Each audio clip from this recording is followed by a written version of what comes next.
Adab yang kelima yaitu adab tidur. Untuk adab tidur ini ada 8 permasalahan, dan adab tidur termasuk adab yang banyak, ya, memiliki adab yang banyak. Selain adab makan tadi yang banyak, juga ada banyak adab seputar makan. Tidur ini juga sebenarnya punya adab yang lumayan banyak. Di antaranya adalah 8 ini. Yang pertama, idza ataita madji'aka fatawadda. Apabila engkau mendatangi tempat tidurmu, maka berwuduklah. Bubuk ya, sama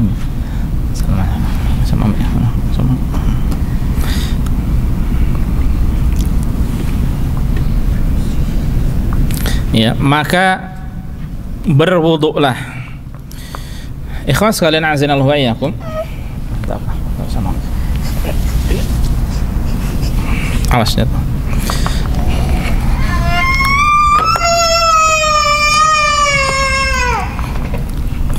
Al-madji' ya. Al-madji' itu artinya tempat tidur itu untuk tidur malam, ya, untuk tidur malam.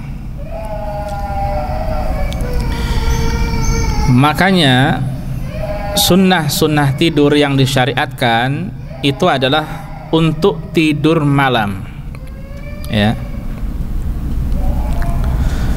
untuk tidur malam. Ada seorang di Syarqiyah di sini dari Jubail, Syekh Muhammad bin Ramzan Al-Hajiri hafizahullah. Beliau salah satu murid dari Syekh Al-Albani, ya. Pada saat Syekh Al-Albani waktu itu datang ke Al-Ahsa. Jadi Syekh Al-Albani pun pernah ke Syarqiyah di sini 30 tahun yang lalu lebih, ya. Beliau bertanya tentang masalah adab-adab seputar tidur ini untuk tidur malam atau untuk tidur siang, ya. Syekh Al-Albani menjawab semuanya itu untuk tidur malam, ya, semuanya untuk tidur malam. Makanya madji' di sini juga itu artinya tempat tidur malam, ya, yang secara umum biasanya orang tidur malam hari tempatnya di satu tempat saja. Berbeda kalau tidur siang hari, orang mungkin tidur di mobil, mungkin di masjid, mungkin di mana lagi, di pasar dan sebagainya, berbeda-beda, ya. Bisa jadi mungkin di rumah juga, ya. Adapun yang secara umum sekali lagi yang tidur hanya satu tempat di rumah, yaitu pas tidur malam hari, ya. Dan dalam bahasa Arab istilah al-madji' sekali lagi ini adalah tempat tidur pada malam hari, ya. Maka ini sunnahnya diamalkan pada malam hari, ya. Kemudian fatawaddu, maka wudu'lah. Ini yang dimaksud dengan wudu adalah wudu syar'i yang sebagaimana wudu sebelum salat, ya. Jadi disunahkan untuk wudu terlebih dahulu.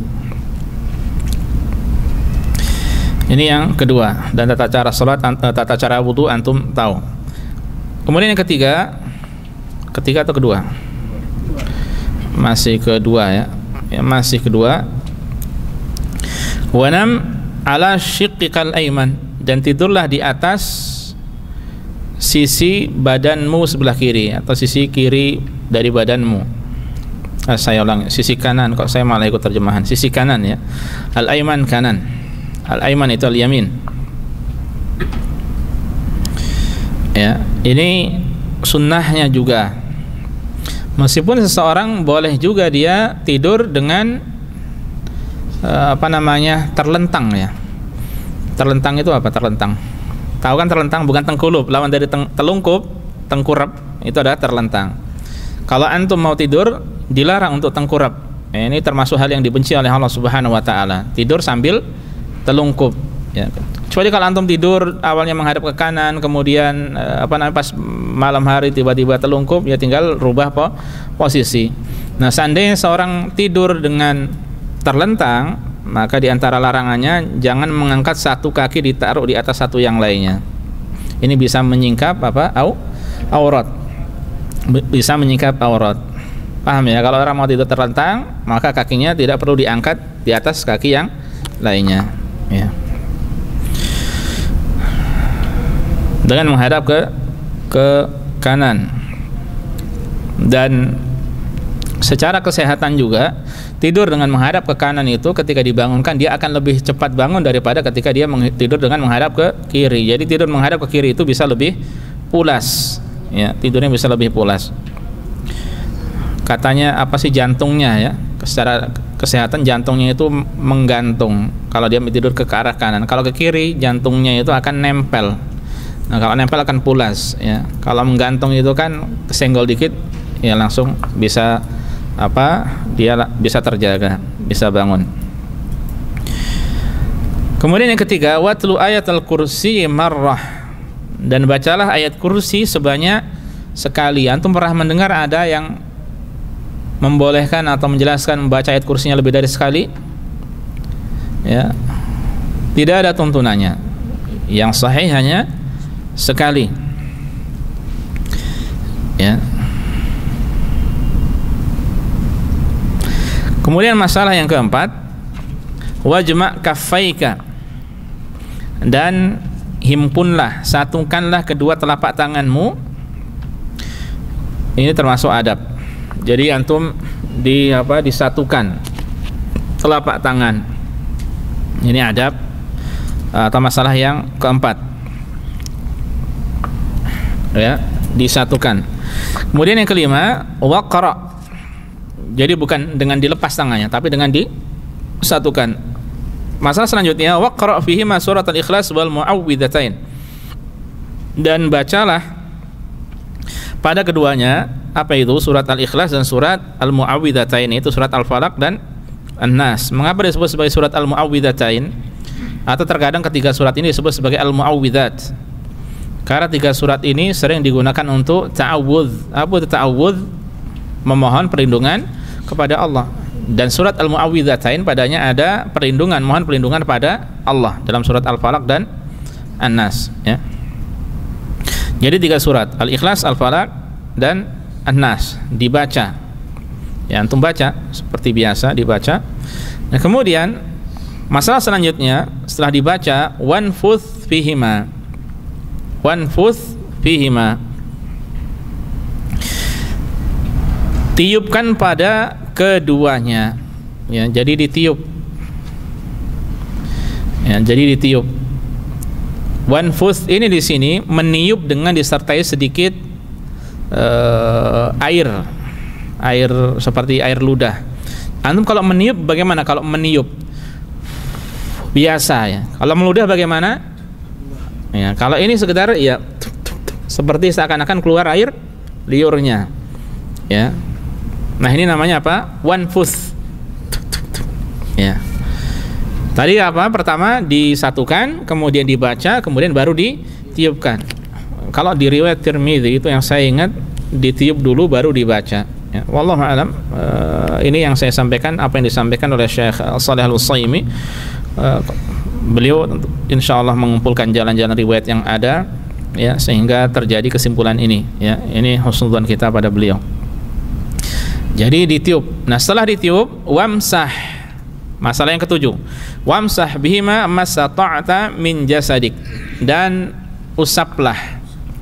Al-masah itu mengusap. Dengan kedua tangan tersebut ya, apa yang bisa dijangkau ya, dengan kedua telapak tangan tersebut apa yang bisa dijangkau dari badanmu, dari jasadmu. Ya. Nah, ini semuanya adalah sunnah.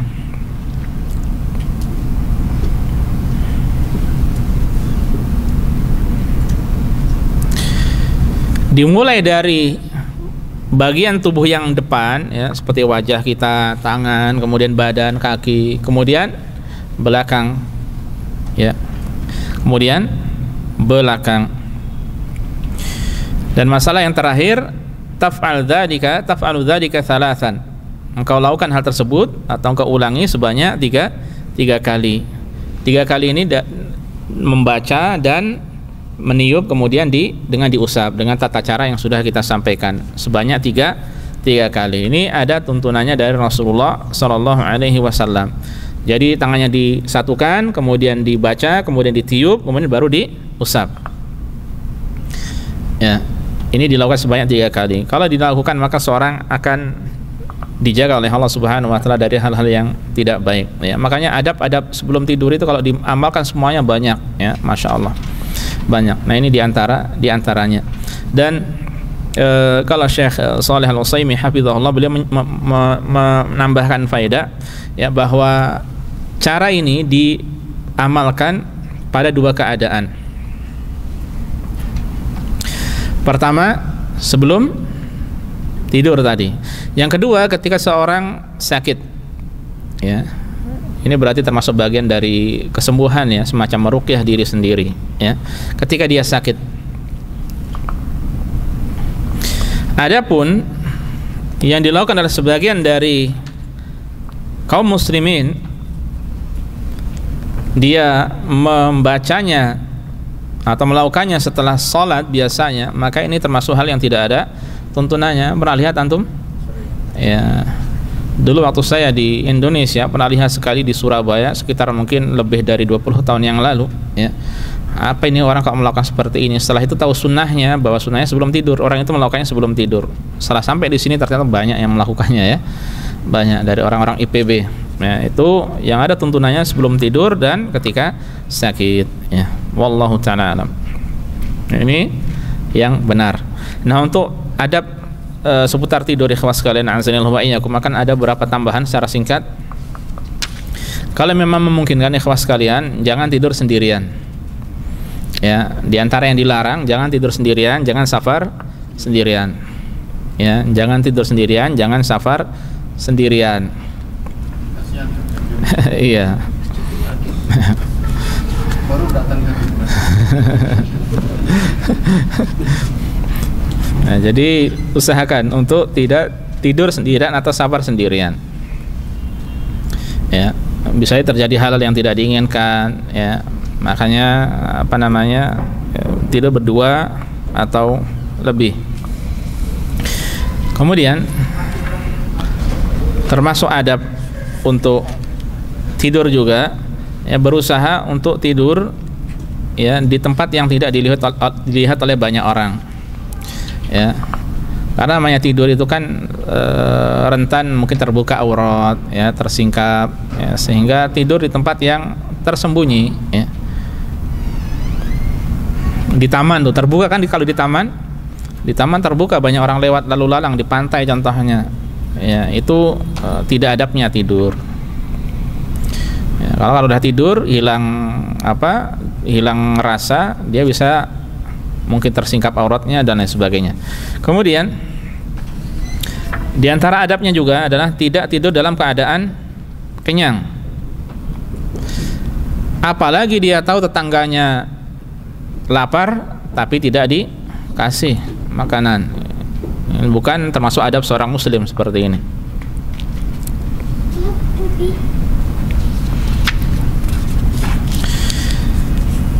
Kemudian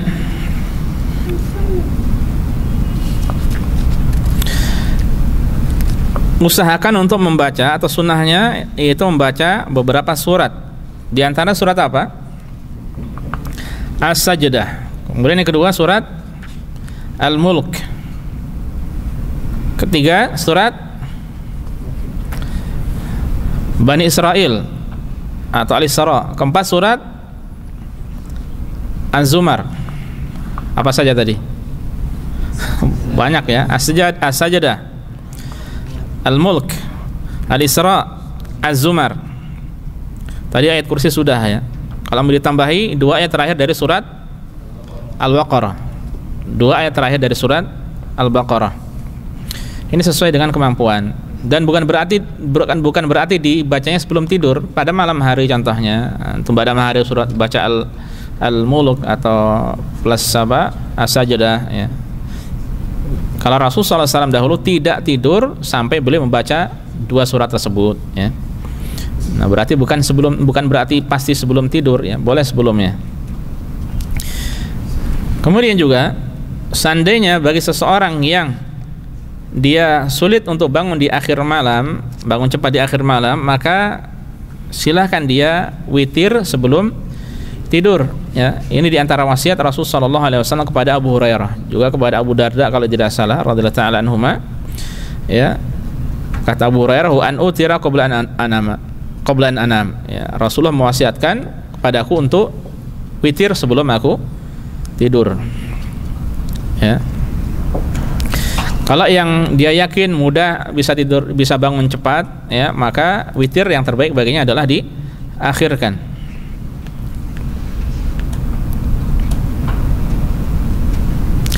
Kemudian yang terbaik adalah bersegera untuk tidur. Rasulullah SAW dahulu itu membenci tidur sebelum maghrib, sebelum isya. Beliau tidak suka tidur sebelum isya, membenci, ya. Dan obrolan setelah isya, ya.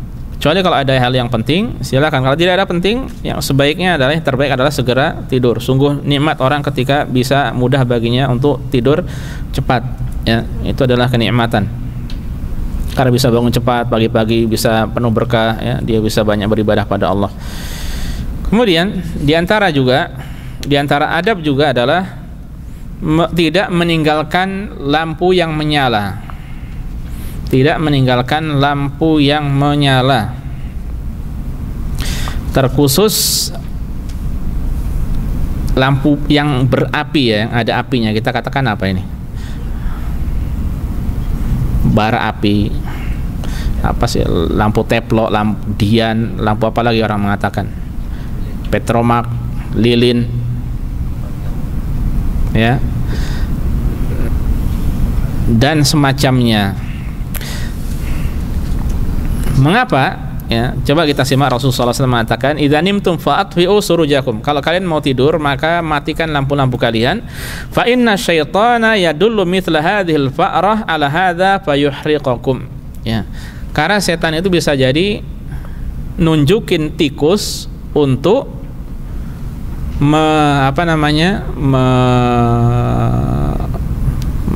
itu, ya, bisa mungkin dibalikkan, disenggol, ya, sehingga akhirnya bisa membakar kalian, ya.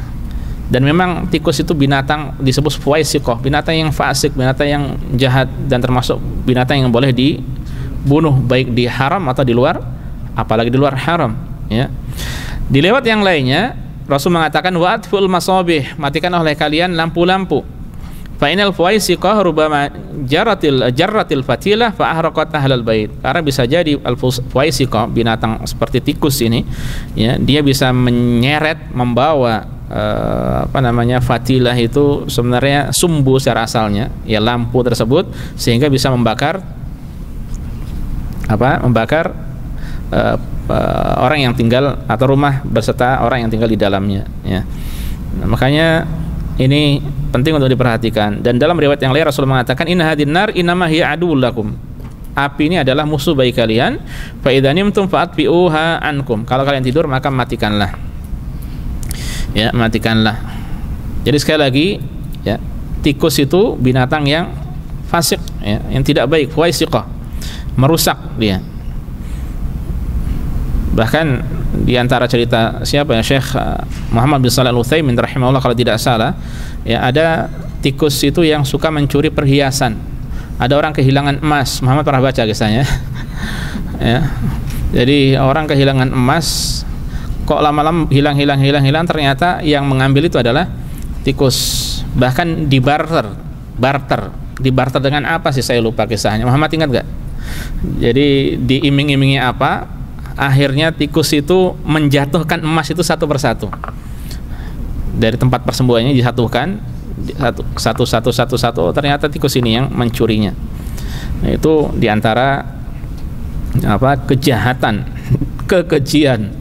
kekejaman dari seekor tikus, ya. Di satu sisi juga antum kalau tidur semuanya lampu tertutup, lampu mati, ya, itu akan ada kenikmatan tersendiri daripada ketika lampu dalam keadaannya nyala, ya. Mungkin bagi sebagian orang ada yang memang tidak nyaman, ya, pengennya ada lampu, ya. Nah, ini arahan dari Rasulullah SAW.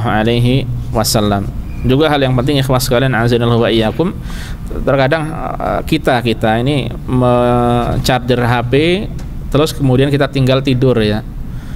Memang jarang sih, dan semoga Allah menjaga kita semuanya, jarang kejadian ada orang yang terbakar HP-nya ketika di charger, tapi itu pun terkadang terjadi, apalagi kalau di charger plus sambil buat buat nelpon atau yang lainnya, ya. Ini dilihat mungkin HP-nya masih bagus atau enggak, mungkin ada aliran-aliran yang rusak atau tidak di chargernya. Karena kejadian-kejadian termasuk di Riyadh, ya, beberapa hari yang lalu ada salah seorang penuntut ilmu, ya, dia maktabahnya terbakar, perpustakaan pribadinya terbakar.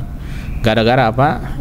Itu meninggalkan HP di charger, kosong bukunya meskipun nggak semuanya. Saya ada foto-fotonya. Akhirnya subhanallah banyak yang ada yang nge-share di Facebook, ya. Akhirnya kemudian para pemilik maktabah atau toko buku semangat ngasih bantuan kepada penuntut tersebut, thalibul ilmi tersebut, ya. Ya, dan untuk mengumpulkan kitab yang banyak, tinggi lagi diaraknya, itu tidak mudah, ya. Terkadang milih-milih, belum duitnya, ya, tergantung antum tergantung orang kaya atau tidak, banyak duit tidak, ya. Karena hal tersebut akhirnya hilang. Semuanya memang tidak lepas dari takdir Allah Subhanahu wa taala. Dan rubba dharratin nafi'ah, bisa jadi ada madarat, ada manfaat di balik madarat. Jadi alhamdulillah mendapatkan manfaatnya. Kalau dia sabar, itu adalah kebaikan. Kemudian orang-orang bersemangat untuk membantunya berbagi kitab-kitab baru, ya. Alhamdulillah. Kemudian diantaranya saya katakan banyak sebenarnya, ya. Berzikir atau membaca zikir pada Allah, ya. Bacaan zikirnya banyak, ya. Bismillahirrahmanirrahim amutu wa ahya, dan bacaan-bacaan yang lainnya ini banyak, ya. Antum baca di Hisnul Muslim, buka Hisnul Muslim, itu banyak bacaan-bacaan tertentu. Kemudian dalam sebuah riwayat Rasulullah SAW, antum tambahkan, pun pernah, ya, kalau sebelum tidur beliau membaca surat Al-Kafirun, ya. Sebelum tidur beliau membaca surat Al-Kafirun, dan beliau memerintahkan hal tersebut dan mengatakan bahwa fa innaha bara'atun minasyirki, karena surat Al-Kafirun adalah perbuatan berlepas diri dari kesyirikan.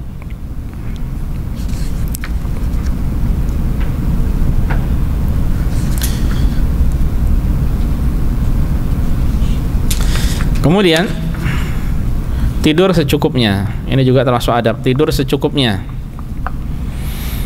Tapi memang kebutuhan antara satu dengan orang yang lain dalam masalah tidur itu bisa jadi berbeda, sebagaimana dalam masalah makan.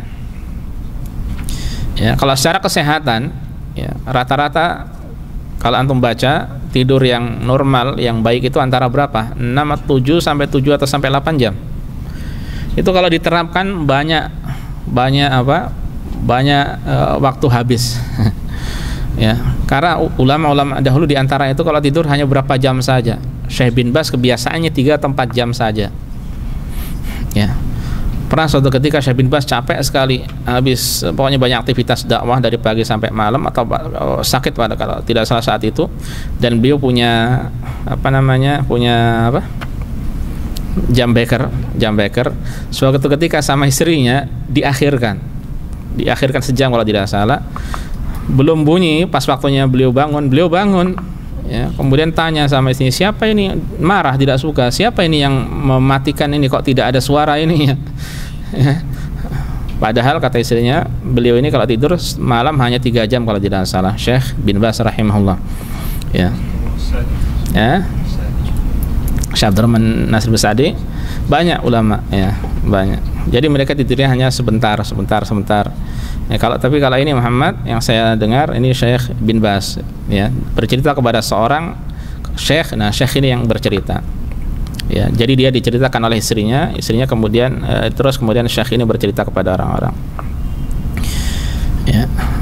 Dan pernah Syekh bin Baz rahimahullah juga, karena beliau terbiasa sholat malam, dan di rumahnya ada apa sih, ya, beliau bukan termasuk orang yang kaya raya, beliau orang kaya hati, sering ngamal, hartanya sampai kemana-mana, banyak penuntut ilmu yang dibantu oleh beliau. Termasuk suatu ketika ada pencuri, pernah mungkin atau mendengar kisahnya, ada pencuri masuk rumah, ya, yang didapatkan beliau yang sedang sholat, ya. ya tidak apa-apa ya, yang ada malah dapat nasihat. Mencuri dapat nasihat. Dan dulu juga ada, di zaman dahulu ada orang yang rumahnya siapa saya lupa, seorang mungkin Hasan Basri atau yang lain, coba antum lihat, cari-cari sendiri ya, mencuri di rumah orang tidak dapat kenapa-apa ya, akhirnya dinasehati, diajak sholat bareng. Pas mencuri malam-malam, sholat malam ya, pas sholat malam ya, taubat dah harinya ya. Kisah pencuri yang taubat. Naam ya, itu untuk adab tidur yang kelima.